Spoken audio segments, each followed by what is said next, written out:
여러분은 ETF가 뭐라고 생각하시나요? 아마 대부분은 그냥 주식 비슷한 거 아닌가 라고 생각하실 겁니다. 저도 오랫동안 그렇게 생각했습니다. 삼성전자, 하이닉스 사듯이 나스닥 ETF나 곧버스 같은 상품도 살 수 있으니까요. 그런데 이상한 게 하나 있어요. 쉽게 살 수 있다는 건 알겠는데 전설적인 투자자 존 보글이나 찰리 먼거를 비롯해서 수많은 투자자들은 왜 인덱스 펀드랑 ETF를 그렇게까지 높게 평가했을까요? 몇 년 전 실제로 ETF가 어떤 구조로 움직이는지 하나씩 찾아본 적이 있습니다. 그런데 생각보다 훨씬 복잡했어요. 우리는 매수 버튼 한 번 누르면 끝이지만 그 뒤에서는 수십 개, 수백 개의 자산을 정해진 기준에 따라 담고 비중을 맞추고 상품에 따라서는 장중에 구성 종목을 조정하기도 했습니다. 그런데 우리는 이 과정에 거의 관여하지 않죠.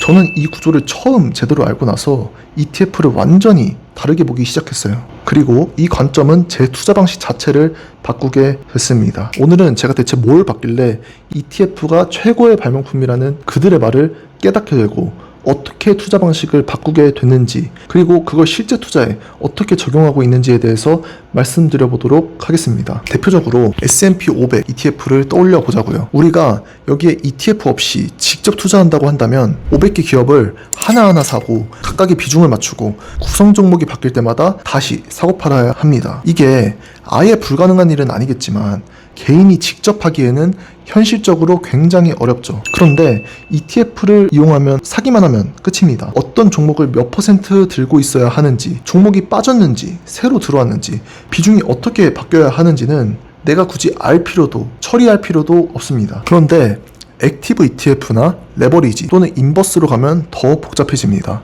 이걸 직접 구현하려면 파생 상품을 이해하고 필요한 포지션을 구성하고 계속 비중을 관리해야 하는 이런 전략들을 현재는 증권사 앱에서 종목 하나 사듯이 접근할 수 있다는 거죠. 생각해보면 조금 이상합니다. 뒤에서 벌어지는 일은 점점 복잡해지는데 정작 투자자가 해야 하는 일은 점점 단순해지니까요. 복잡한 과정이 사라진 게 아닙니다. 누군가가 대신하고 있을 뿐이죠. 그리고 저는 이걸 이해하고 나서 제 투자에서도 똑같은 생각을 하게 됐어요. 그럼 내가 반복하고 있는 일 중에서도 굳이 내가 직접 하지 않아도 되는 일이 있진 않을까 하고 말이에요. 제가 당시 가장 먼저 떠올렸던 건 반복적으로 매수하고 매도 주문을 넣는 일이었어요. 어느 가격에 사고 팔지는 제가 정하더라도 그 가격이 올 때까지 계속 보면서 매번 주문을 직접 넣을 필요까지 있었나 싶었던 거죠. 그래서 저는 이 부분을 아예 프로그램에게 맡겼습니다. 가격과 규칙을 정해두면 시스템이 대신하도록 만들었고 그게 프리퀀트인 거죠. 이 이야기에서 중요한 건 제가 ETF를 보면서 발견했던 구조를 제 투자에도 그대로 적용했다는 겁니다. 내가 해야 할 중요한 판단만 남기고 반복적인 실행은 다른 곳으로 넘기는 것. 그런데 재밌게도 이런 생각을 한 게 저만은 아니었던 것 같습니다. 세계에서 가장 성공한 투자자 중 한 명인 워렌 버핏도 자신이 직접 관리할 수 없는 돈에 대해서는 굉장히 단순한 방법을 남겼다는 거죠. 버핏은 2013년 버크셔 해서웨이 주주서한에서 말했어요. 자신이 세상을 떠난 뒤 아내에게 남긴 유산을 어떻게 운용할지에 대해서 말이에요. 방법은 놀라울 정도로 단순했습니다. 평생을, 심지어 작년에 은퇴하기 전까지도 기업을 직접 분석하고 종목을 골라서 세계 최고의 투자자가 된 사람이 남긴 방법은 바로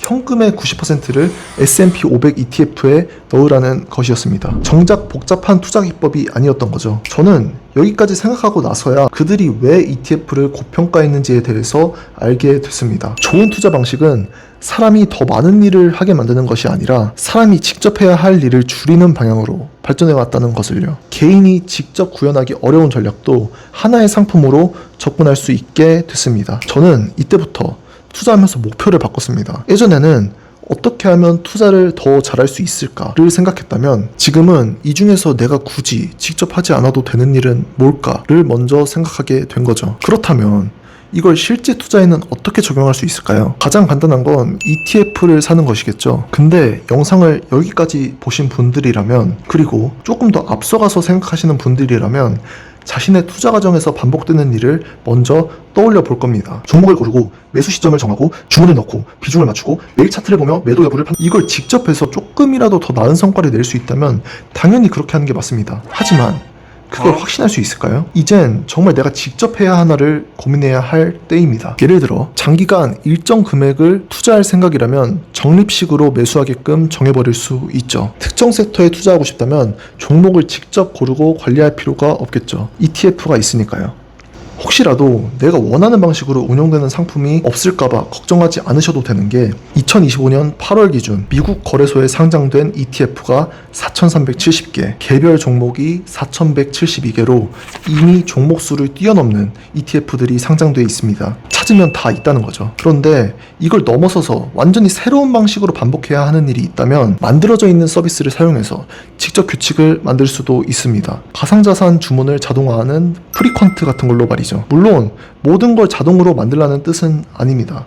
오히려 가장 중요한 판단은 내가 직접 해야 합니다. 무엇에 투자할 것인지, 얼마를 투자할 것인지, 어떤 위험까지 감당할 것인지. 하지만 그 판단이 끝난 뒤에도 똑같은 일을 내가 계속 붙잡고 있을 필요가 있는지는 한번 생각해 볼 만합니다. 저는 좋은 투자란 모든 걸 직접 잘하는 것이라고 생각하지 않습니다. 무엇을 판단해야 하고 무엇을 하지 않아도 되는지 구분하는 것, 그리고 정말 중요한 판단에만 내 시간과 에너지를 사용하는 것. 저는 ETF가 투자 역사상 최고의 발명품 중 하나로 여겨지는 이유도 결국 여기에 있다고 생각합니다. 투자를 더 복잡하게 만든 게 아니라 복잡한 투자를 우리가 굳이 직접 하지 않아도 되게 만들었기 때문입니다. 오늘도 영상 시청해 주셔서 감사합니다.